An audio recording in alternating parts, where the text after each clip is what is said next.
بسم اللہ الرحمن الرحیم۔ السلام علیکم۔ حضرت ابو ہریرہ رضی اللہ عنہ سے روایت ہے کہ ہم رسول اللہ صلی اللہ علیہ وآلہ وسلم کے ساتھ تھے، اتنے میں ایک دھماکے کی آواز آئی۔ رسول اللہ صلی اللہ علیہ وآلہ وسلم نے فرمایا، تم جانتے ہو یہ کیا ہے؟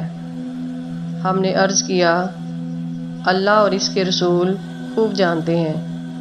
رسول اللہ صلی اللہ علیہ وآلہ وسلم نے فرمایا، ایک پتھر ہے جو جہنم میں پھینکا گیا تھا 70 برس پہلے، اب اس کی تہہ میں پہنچا ہے۔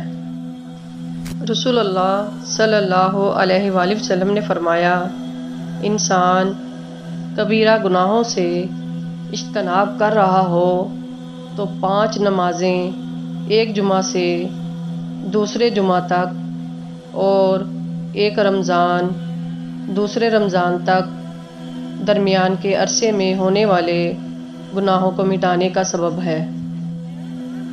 2 شخصوں کو دیکھ کر اللہ تعالیٰ مسکراتا ہے۔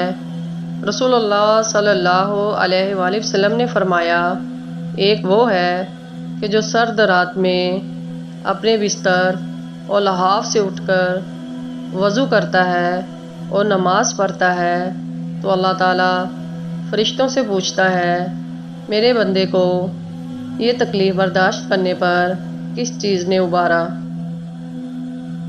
فرشتے جواب دیتے ہیں کہ تیری رحمت کا امیدوار ہے اور تیرے عذاب سے ڈرتا ہے۔